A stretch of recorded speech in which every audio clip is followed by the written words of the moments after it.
The commitments keep on coming in 2 and 3 days. Yesterday, a commitment from four-star D lineman Jason Moore. Last Friday, a commitment from offensive tackle Miles Walker. In today's show, we get the instant reaction from John Garcia Jr. He is the director of football recruiting at Sports Illustrated. John and I also discuss how USC and UCLA joining the Big Ten impacts Ohio State recruiting.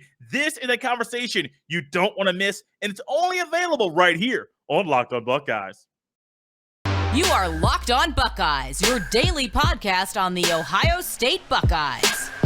Part of the Locked On Podcast Network, your team every day.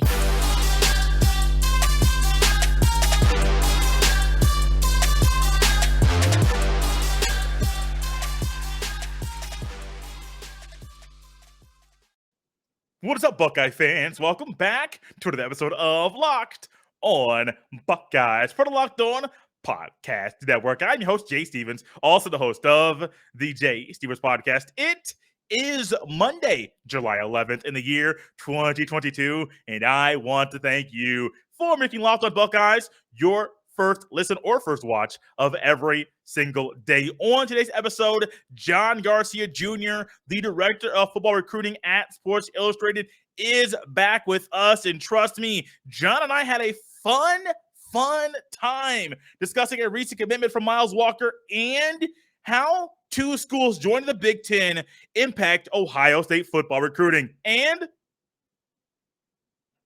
as we welcome in John Garcia Jr. back with us again, he is the director of football recruiting and Locked On Insider, director of football recruiting at Sports Illustrated. I'd like to thank LinkedIn Jobs for being the official college football recruiting sponsor across the Locked On College Network. LinkedIn Jobs helps you find the candidates you want to talk to faster. Post your job for free at linkedin.com/LockedOnCollege. Terms and conditions apply.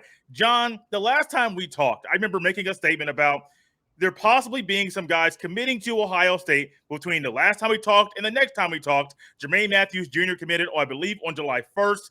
And then really a few hours before you and I get together today, Miles Walker becomes the next player to commit to Ohio State. A big man, 6'6". I saw he is listed somewhere at 285 pounds. Ohio State desperately needs beef in this recruiting class.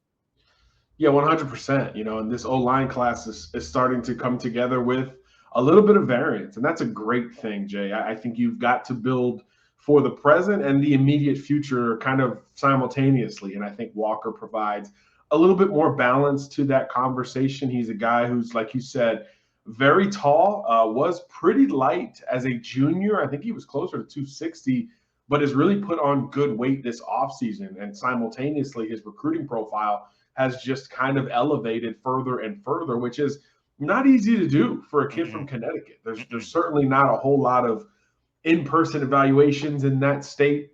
A lot of the best prospects who grew up in Connecticut go to prep schools or other schools across the country. Tyler Booker going to IMG comes to mind immediately. So good on him for kind of putting Connecticut on the map, and good on him for having a solid junior season, but then immediately building upon it and filling out his frame so that at least physically he's a little bit more college ready the moment he gets to Columbus for good. But Walker's an interesting prospect. There are no Connecticut natives on the Buckeye roster right now, by the way. I just did a quick Google. So first of all, good for Ohio State going into an area where literally they have not been in several years at a minimum, but also good on Walker, again, reshaping his body.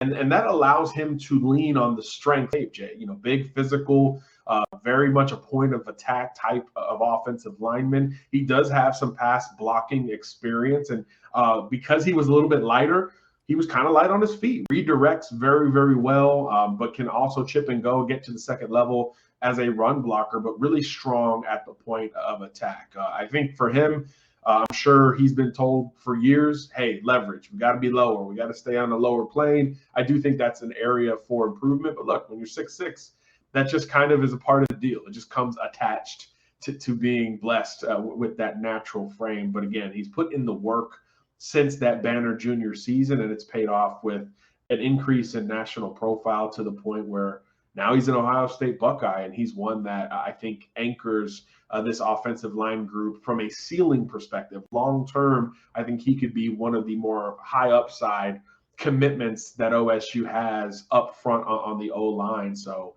good on Ryan Day, good on Coach Fry and that whole crew with this recruitment, because there was really no, I guess, inclination that this was a lock for Ohio State or that the Buckeyes had run away with this recruitment for several weeks and or months. This is more of a recent development as far as what comes across my desk. So you almost take for granted an elite program's ability to close in a very short amount of time. And this is another example as to why we shouldn't take that for granted, because it could oftentimes be the difference between a position that was considered a big need, like offensive line, and now with 4 O-line commits, now you view it as a strength with some variance. Again, you've got Severald, who's the big, massive interior guy. Now Walker pairs with him as an exterior guy who's got good weight. And then Padilla and Montgomery are a little bit lighter despite being very tall. So now you can look at them as a little bit more long-term, at least as they currently sit right now. So now there's variance brought to this Ohio State offensive line commitment list, and it becomes another strong group. A very strong group. And John, I was doing some reading about him, and you talk about how he was a little bit lighter during his junior season. His sophomore year, his coach, or I believe it was his head coach, or maybe strength and conditioning, said he was a sloppy 280. Now, to say that to a sophomore in high school, that can be a little sensitive. You don't know how he's going to receive that.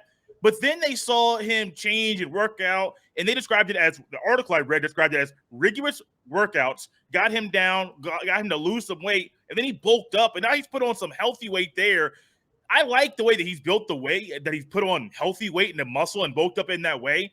But I look at it in a different way as well. This is something I think Justin Fry, Ohio State's new offensive line coach, heard about this story, saw this man on the field and said, well, he's already got a great work ethic. We know it's going to be a long-term project. A guy's going to be there for a long haul and be able to work once he's in Columbus, but he's already working now. And this is the type of thing, this work ethic trickles down and it impacts different people on the team, because if they see this man working to lose weight and then bulk up while in high school, John, imagine what he'll do once he's at Ohio State and fighting to get on the field. Yeah, 100%. There's something to be said for a kid at that young of an age, let's be honest, 17, 18 years old, to kind of rededicate himself to the weight room and to a diet on top of that. Even one of those things would be a big deal, but to do both simultaneously while you have to deal with, making a decision in recruiting, it's not easy. So he certainly off rip has a maturity about him that has to be admired, especially being an offensive lineman. Again, he's from Connecticut. He's the biggest, baddest dude that is on the field every single Friday night. So nobody would have held it against him if he just kind of plateaued and stayed the same. He still probably ends up in the Power 5. He still probably ends up, at a really good program. But then it's going to take that much longer for him to see the field at said program. So I do think the rededication not only hit an apex with his recruitment, but it also allowed him to maybe not be as long-term a project as he profiles like on the surface. So I do think that there's a lot of intrigue around Walker relative to some of these other O-line commitments that OSU has brought in. But like I said, you want that variance. You don't want 4 of the same guys, 4 of the same body types, 4 of the same skill sets. You want to almost bring in an entire unit in and of itself. And I think so far with these 4 commitments, OSU looks well on their way to that. If you feel like Montgomery's the more classic left tackle, which I do between these two, then Walker, who's a little bit more physical, boom, he's built for the right side of the offensive line. And then you've got 2 interior types in Padilla and Severo to complement them. So I do think this is a really strong foundational get for OSU, and he kind of puts the icing on the cake of this O-line class. You might still be after a couple more, but if it is just these 4 at the end of the day, I think you feel a lot better about it with Walker as really the only true right tackle candidate in my mind of these 4 guys. We are here with John Garcia Jr. He is the director of football recruiting at Sports Illustrated and Locked On's Recruiting Insider. You kind of hit it as something that was in my mind as we close out this discussion right now about guys that might be added offensive linemen to this 2023 recruiting class. You and I talked about Samson Okunlola, then also Olas Alanin. I don't know if they're still up in the grass for Ohio State, but are those two guys that Ohio State is still? Well, I know they're probably still going after Right. Okunlola. He's still like that big guy out there. But who are a couple guys that are probably guys Ohio State can get in this unit? Well, those are the two. I mean, I think both of them are left tackles 100% of the time. I think they're headliners no matter almost where they go, especially in Okunlola's case. I think Allen has a lot of great traits as well. Both massive, both physically built for the game today. You're not asking either to reshape their body, put on a bunch of weight, or even lose a bunch of weight, which is more common when you're talking about that transition from high school to college. So really, those are the two guys. It appears that Okunlola's on a bit more of an extended timeline, but it looks like Allen's starting to get close to decision-making time. I know Miami's high on his list, Alabama's high on his list, Ohio State is high on his list. Some pretty darn good schools that are kind of known for development along the offensive front, especially Miami now with Cristobal as the head coach. Of course, Ohio State and Bama do that at every position. So I think that's going to be a truly hotly contested recruitment here down the stretch. But it looks like he's closer to making that call than Okunlola. I don't think any one school can grab both of these guys. Okay. So if you're Ohio State, splitting these two with another school, I think would be about the best case scenario to wrap up this offensive line class. And then you bring in your standard 5 offensive linemen to go through and develop at their own rate. And I think that's exactly what, from all things even, no transfer portal, you're not worried about the roster. If you just said, hey, coach, let's bring in a 2023 recruiting class. What do you want? They're going to say quarterback, 5 offensive linemen, and then they're going to start naming some numbers and positions thereafter. So you're right on the doorstep now with Walker on board of wrapping up this offensive line class. But again, even if OSU misses on both of these top targets remaining, I do think these 4 that are currently committed are serviceable enough to be cornerstones of the offensive line of the future. John, there is a lot going on in college football, not so much the recruiting that these schools are doing, but just the national landscape of the sport. It's been changing for going back till really the 80s when the NCAA in Oregon and Georgia, Oklahoma and Georgia, that whole thing that happened there with the court case. But then you're having conference realignment, which has been going on really heavily since the 90s in different spurts and different pockets, is hitting us once again. Last year, Texas and Oklahoma declared they're going to be going to the SEC. That they got accepted there.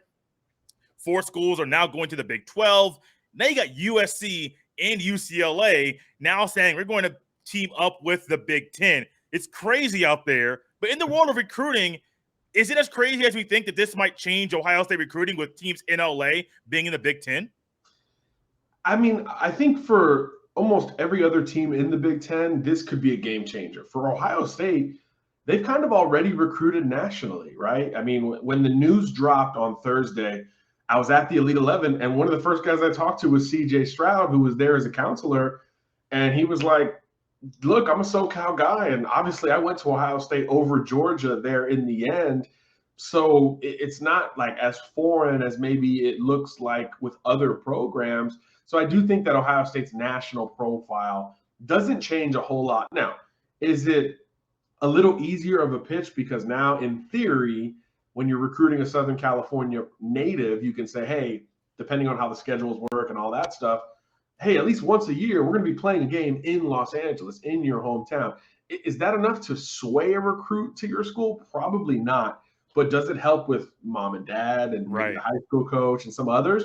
Yeah, I think so. I think that opportunity is big. 99% of kids we talk to who either decommit or hit the portal or any of that stuff, a lot of it has to do with geography and logistics. So I do think that is an element where, while it might not help you finish the deal and close with a recruit, it could create more benefit of the doubt on the front end of that process, because you do know, hey, at least once or twice a year, we're going to be playing back in my hometown if I'm a SoCal kid. But again, programs like Ohio State have been raiding Southern California for a long time, basically since the USC dynasty wound down some, at this point, 15 years ago or so. So really since that point, a lot of SoCal elites have gone to Ohio State and Clemson and Georgia and Alabama, Oregon, and some of these other programs, Texas A&M, Oklahoma. So I think everyone's felt like that door was already open. this will just kind of keep it open more for some programs that aren't as accustomed to recruiting that area. So if you're Michigan, if you're Michigan State, if you're Penn State, now I think you could start to say, well, let's dip into that side of the country because we really haven't done it consistently to this point. Ohio State has, and now they can reemphasize it. And again, CJ is like the poster child for that, right? I mean, SoCal kid sits a year and then boom, electric sophomore season and Heisman hype. I think I saw yesterday he is the front runner, at least from Las Vegas's perspective, for the Heisman Trophy. So I mean, that's as good of a pedigree that you could pull from any area of the country. So for that to happen to be, what happened last week in terms of, hey, now we're going to be in this market within the conference, I do think that adds a cherry on top and probably helps Ohio State just a bit. But again, they've already been a top 5, top 3 recruiting program. So it's hard to imagine that getting better, but it certainly doesn't hurt. What about this? Let's turn it around a little bit. Not Ohio State going out there, but USC is a national brand.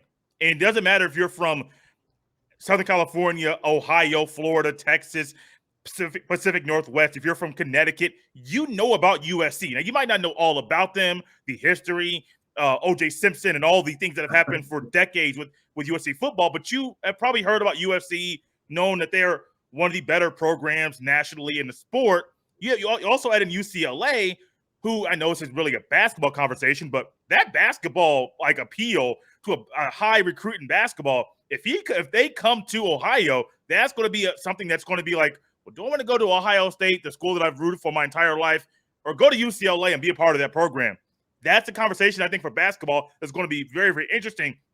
But to me, John, you got USC coming to Ohio that they might start recruiting kids in Ohio, in Columbus, in Cleveland, and all these cities where there's a lot of really good football talent. It's not always about Ohio State going to Southern California, John. Sometimes it's about those schools coming to your backyard and try to take your players out of your own town. It's a great point. And I think you talk about the flip side of it. This is a no-brainer for USC and UCLA, right? I mean, from the UCLA perspective, they've kind of been a regional recruiting program for a long time, even dating back to the Jim Mora days. They didn't really go across the country as consistently, certainly compared to USC. They're a little bit more regional, stay in California, the Pacific Northwest, dip into Arizona, and then maybe east towards Texas. And that's kind of it. Well, now you get this whole Midwestern footprint that UCLA in particular can begin to try to exploit. And now the selling point is, you grew up in the snow, well, come play by the beach. And then you get to still play those teams that you know so very well, maybe even the one that you grew up rooting for. So go beat Ohio State while you live near the Pacific Ocean, however many months out of the year, 10 months out of the year. So for UCLA, absolute no-brainer. And like you said, with USC, kind of similar to Ohio State. Yeah, you already recruited nationally, so this probably enhances that ability. I think the difference is we don't see the Trojans very busy in the Midwest. So this could be a truly enhanced territory for that group. Obviously, Lincoln Riley's in year 1 there, so he's had a heck of a mental gymnastics trying to go from recruiting at Oklahoma to USC in the conventional Pac-12 footprint, and now in the Big Ten, at least going forward in the Big Ten. I'm curious to see how he evolves as a recruiter, because even though they've been national, like I said, it hasn't really been heavy in the Midwest. When USC or Oklahoma would stretch, it would be in the Deep South or even the Atlantic coast, not so much, Ohio, the Chicago metro, all of that. So I'm curious to see how that develops. But yeah, I think all the recruits were excited when we talked to them about the possibilities. This is a huge upside look for USC and UCLA. And I think when we looked at it just conventionally, we say, okay, this is great for them, elevated competition. And then academically, like UCLA is a strong academic program or school. Now, all of a sudden, you fit in more with some of the higher end educational programs in the Big Ten as well.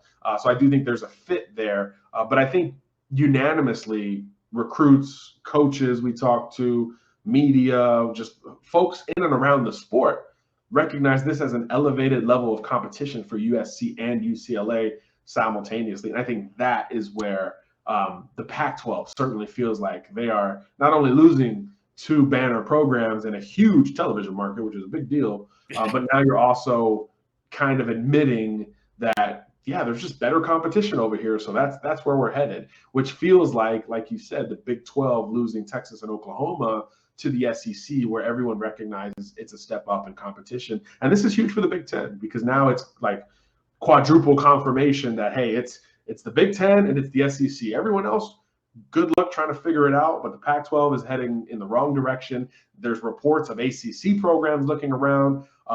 So I think the Big 12 by default becomes kind of the third major conference. So they end up, because of the timing of Texas and Oklahoma, in decent shape.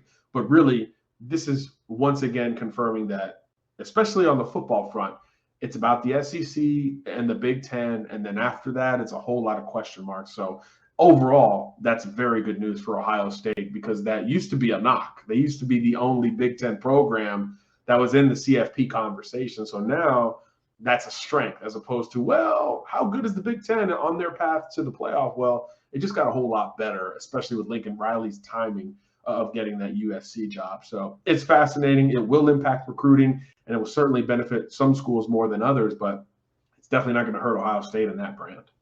Last thing for you, with there being talks about the Big Ten potentially adding more schools. Now, I heard there was Oregon, Washington. That might not happen.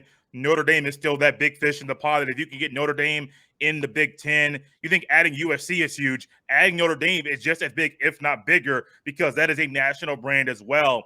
That's going to be another thing, I think, for Ohio State recruiting is if you have a school in South Bend, Indiana, which isn't that far from Columbus, but recruits coast to coast, and now you're competing with that same school in your conference to win conference championships and to be placed seated higher in the CFP, assuming things expand down the road, that's going to be a whole lot tougher for a lot of people in Columbus. A lot of Buckeye fans think Notre Dame is not that good, or Notre Dame this. It's college football fans in general, not just Ohio State fans. But Notre Dame is a good football program, and they're just like USC. They can recruit nationally if they want to. Notre Dame does. That's one of those wrinkles that if Notre Dame comes to the Big Ten, John, that's going to be a great way for Ohio State to ratchet things up and crank things up, because if they don't, they'll be falling and go down, because Notre Dame's going to keep that thing high, because Marcus Freeman knows if he doesn't get recruiting hot now, it's going to be hard to do it in 2 or 3 years. That's a good point. And look, you talk about where Notre Dame fits. You throw in the national profile, certainly the location, and then the academics too. The Big Ten makes more sense for Notre Dame, and SEC fans won't like this, but if you grab Notre Dame on top of this, now to me the conversation starts in the Big Ten, because the SEC, let's be honest, very top heavy. Now that top is as good as it gets. Yes, but there's a lot of question marks once you get to teams, 5, 6, and 7. You start to add a Notre Dame, a USC to the Big Ten, and now teams 5, 6, and 7 in that conference dominate the perception of those teams in the SEC. So I do think that would be a total game changer. Everybody knows what that Notre Dame brand is. That's an international brand, if anything. Yes. So that would really turn college football upside down on its head. Even the fact that it's being talked about with how stubborn Notre Dame has been about remaining independent in football says a lot. There is some traction here. Now, will it be enough? Who knows? But the fact that it's being discussed every single day by college football folks, I think is a big deal, and it certainly could really put a stamp, maybe even accelerate some of this super conference conversation and some of this moving on from the NCAA conversation, which for a lot of people feels like a matter of when and not if. John, this is always fun. We have so much to talk about. When next time we have you on, I'll try to do some more Brock Glenn, Austin Novosad. If neither one of them have committed yet, would love to get some of your thoughts on them. If you could let everyone know where they can follow you on Twitter and then follow a lot of things you're doing right now in this dead period, as they call it, in recruiting, because people can't travel around right now. Yeah, not so dead with a lot of commitments. Dante Moore just committed today. We got a lot going on at si.com/college for all your college needs, recruiting included. And then, we're on social media as well at John Garcia_JR. And guys, you can follow me on Twitter at jstevens07. Send your emails to jstevens317 @gmail.com. Always love having John on. And I know you guys are like, where are more players at? Where's more player conversation? It's coming soon, trust me. But USC and UCLA is so hot right now. I want to get John's thoughts about how it impacts Buckeye recruiting. John, thank you so much for coming back on. I really appreciate it. Always a good time, Jay. Take care.